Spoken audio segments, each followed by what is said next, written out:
Директниот контакт со отпад од различно потекло и облик, како и специфичноста на активностите при собирање на отпадоците, ги прави неформалните собирачи едно од најранливите групи граѓани во современото општество.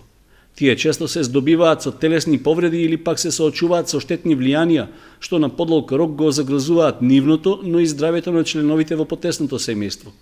Тоа е главната причина што преку проект што го спроведува невладината МДЦ Тинет, Македонски деловен центар од Скопје, се преземаат активности за основно запознавање со потенцијалните опасности што собирачите на отпад ги имаат при работата. Проектот се реализира во текот на целата година, а финансиски е поддржан од Амбасадата на Република Словачка. Овој проект се надоврзува на активностите што МДЦ Тинет ги имаше минатата година во општина Кочани. Значи изготвен е акциски план за вклучување на неформалните собирачи на отпад во формалниот систем и тој акциски план е усвоен во април месец од страна на Советот на општината.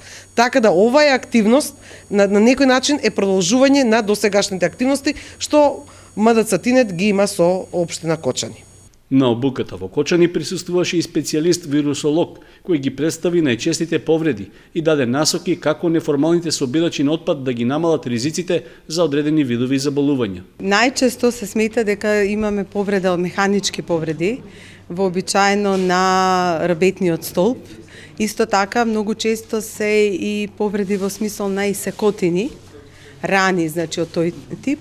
Меѓутоа, секако спаѓаат и оние интоксикации кои што настануваат како резултат на развојот на микроорганизми во шишињата, бидејќи има секогаш заостанување на течност, како резултат на тоа се ослободуваат повеќе типови на биоактивни гасови, кои што може да предизвикаат респираторни тегоби кај овие луѓе. На работилницата беше речено дека лицата кои директно се вклучени во процесот на собирање на отпадот не се единствените кои се изложени на ризик од повреда и инфекции, туку и нивните семејства. Со оглед дека секојдневно доаѓаат во контакт со опасни и штетни материи, можно е при некое инфективно заболување лесно да го пренесат на членовите во своето семејство.